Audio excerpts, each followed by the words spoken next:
Assalamualaikum warahmatullahi wabarakatuh. Baiklah, kami dari kelompok 8 akan membahas capital budgeting yang beranggotakan Salsabila Nadifah, Mestika Weria, dan Rati Nofresia. Capital budgeting. Apa sih itu capital budgeting? Nah, capital budgeting atau penganggaran modal adalah keseluruhan proses mulai dari perencanaan sampai dengan pengambilan keputusan untuk pengeluaran sejumlah dana ataupun investasi di mana jangka waktu kembalinya dana tersebut melebihi waktu 1 tahun. Jadi, dari pengertian tersebut, kita tahu bahwa modal dari sebuah pengeluaran investasi itu tidak bisa kembali dalam waktu kurang dari 1 tahun. Selanjutnya, terdapat 3 metode yang digunakan dalam capital budgeting. Yang pertama yaitu payback period, yang kedua adalah discount payback period, dan yang ketiga adalah net present period. Nah, kita masuk ke metode yang pertama yaitu payback period. Payback period adalah suatu pengembalian modal investasi melalui keuntungan atau profit dalam kurun waktu tertentu. Jadi, payback period merupakan salah satu metode yang digunakan untuk menghitung berapa lama waktu yang dibutuhkan untuk usaha kita bisa balik modal. Nah, untuk menghitungnya, kita menggunakan rumus E ditambah B per C, di mana E adalah tahun sebelum tahun pemulihan, B adalah jumlah yang tersisa untuk dipulihkan, dan C adalah arus masuk kas selama tahun pemulihan akhir. Contoh soal, Dodo ingin menginvestasikan uangnya untuk pembangunan sebuah restoran sebesar 100 juta dengan penerimaan per tahunnya sebagai berikut. Pada tahun pertama, Dodo mendapatkan keuntungan sebesar 20 juta, tahun kedua mendapatkan keuntungan sebesar 40 juta, tahun ketiga mendapatkan keuntungan sebesar 50 juta, dan tahun keempat mendapatkan keuntungan sebesar 60 juta. Diminta, hitunglah periode pengembalian investasi bisnis Dodo tersebut. Nah, penyelesaian untuk contoh soal tadi, caranya yaitu kita hitung dulu berapa uang yang dikeluarkan oleh Dodo untuk menginvestasikan uangnya ke restoran tersebut, yaitu modal awal Dodo adalah sebesar 100 juta.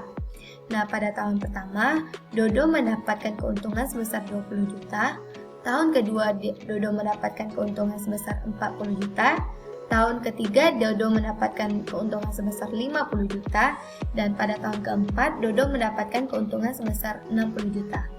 Jadi caranya, pertama kan Dodo menginvestasikan uangnya sebesar 100 juta. Nah, pada tahun pertama Dodo tadi mendapatkan keuntungan sebesar 20 juta. Jadi, karena dia menginvestasikan uangnya, kita kreditkan dulu atau kita minuskan dulu. Jadi 100 juta ditambah dengan 20 juta, dapatlah totalnya minus 80 juta. Nah, pada tahun kedua, Dodo mendapatkan keuntungan sebesar 40 juta. Jadi, 8 juta minus 80 juta tadi, kita tambahkan dengan 40 juta, dapatlah hasilnya minus 40 juta. Pada tahun ketiga, Dodo mendapatkan keuntungan sebesar 50 juta. Jadi, minus 40 juta ditambahkan dengan 50 juta, dapatlah hasilnya positif 10 juta. Nah, jadi karena bisnis Dodo tersebut sudah positif pada tahun ketiga atau sebenarnya di antara tahun kedua dan tahun ketiga, jadi sekarang kita akan memasukkannya ke dalam rumus. Rumusnya yaitu E ditambah B per C, di mana E yang kita dapatkan di sini adalah 2, E itu adalah tahun sebelum tahun pemulihannya, dan ditambah dengan 40 juta, 40 juta itu adalah minus terakhirnya, dibagi dengan 50, di mana 50 ini adalah cash flow yang didapatkan pada tahun berikutnya. Jadi 40 dibagi dengan 50 dapatlah 0,8. Jadi 2 ditambah dengan 0,8 sama dengan 2,8.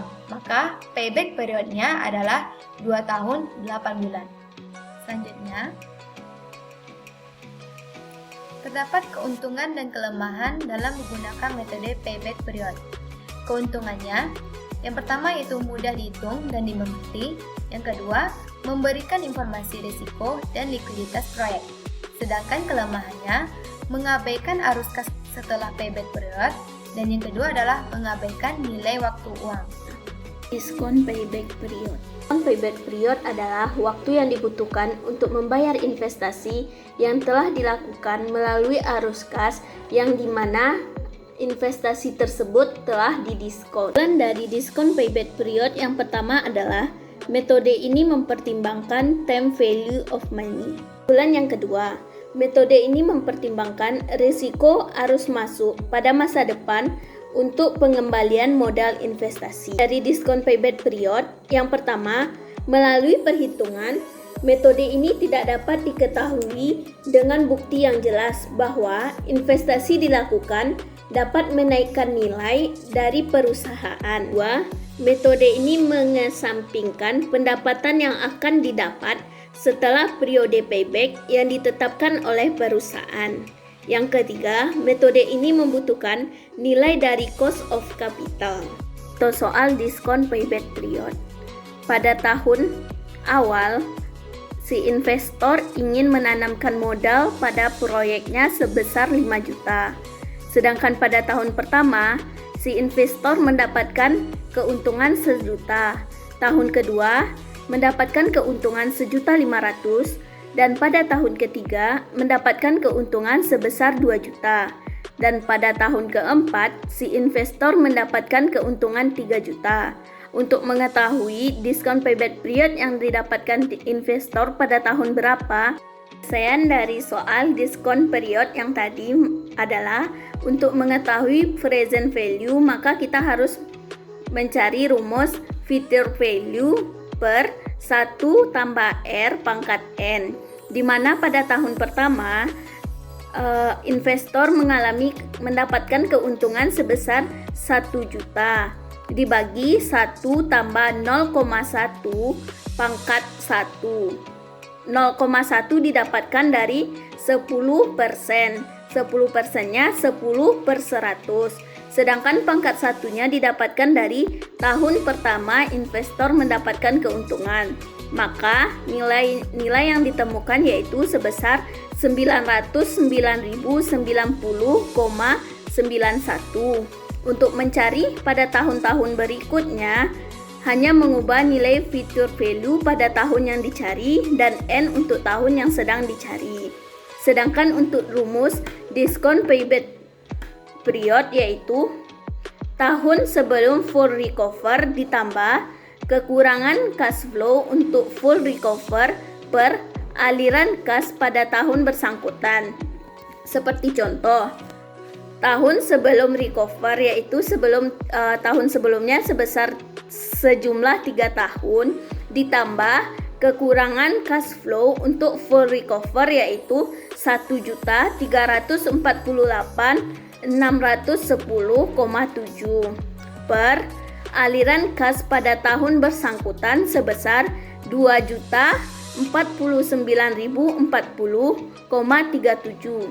Maka diskon payback period yang didapatkan adalah sebesar 3,7 tahun.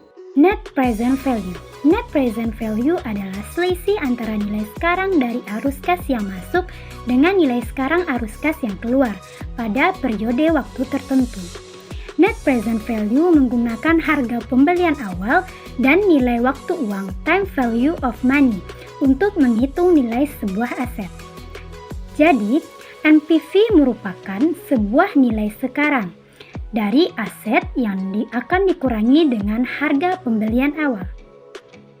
Rumus NPV.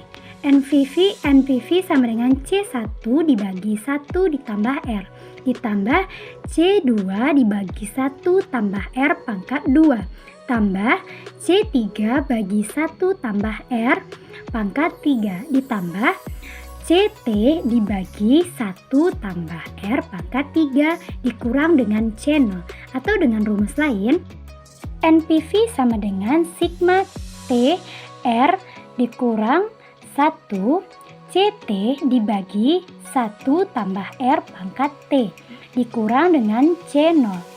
NPV adalah net present value. CT adalah arus kas tahun pada periode T. C0 adalah nilai investasi awal pada tahun ke-0. R adalah suku bunga atau diskon rate. Mari kita lihat contoh soal untuk NPV. Sebuah perusahaan Mestika Ratu ingin membeli sebuah mesin produksi. Diperkirakan untuk harga mesin tersebut adalah 160 juta rupiah dengan mengikuti aturan suku bunga pinjaman yakni sebesar 12% per tahun. Untuk arus kas yang masuk pada perusahaan itu diestimasi sekitar 60 juta rupiah per tahun selama 5 tahun. Hitunglah NPV-nya. Diketahui CT sama dengan 60 juta rupiah dan C0 adalah 160 juta rupiah dan untuk R-nya adalah 12% atau 0,12. Jawaban NPV sama dengan C1 dibagi 1 ditambah R ditambah C2 bagi 1 tambah R pangkat 2 ditambah C3 dibagi 1 R pangkat 3 ditambah C4 dibagi 1 ditambah R pangkat 4 ditambah C5 dibagi 1 tambah R pangkat 5 dikurang C0. NPV sama dengan 60 juta dibagi 1 tambah 12% ditambah 60 juta dibagi 1 ditambah 12% pangkat 2 tambah 60 juta rupiah dibagi 1 tambah 12% pangkat 3 ditambah 60 juta dibagi 1 ditambah 12% pangkat 4 tambah 60 juta rupiah dibagi 1 ditambah 12% pangkat 5 dikurang dengan 160 juta rupiah. PV sama dengan 53.571.428 rupiah ditambah 47.831.623 rupiah ditambah 42.706.414 rupiah ditambah 38.131.084 rupiah ditambah 34.045.611 rupiah dikurang dengan 160 juta. NPV untuk tahun 1 sampai tahun 5 adalah 216.286.560 rupiah dikurang 160 juta. NPV jadi NPV-nya adalah 56.286.560 rupiah. Mungkin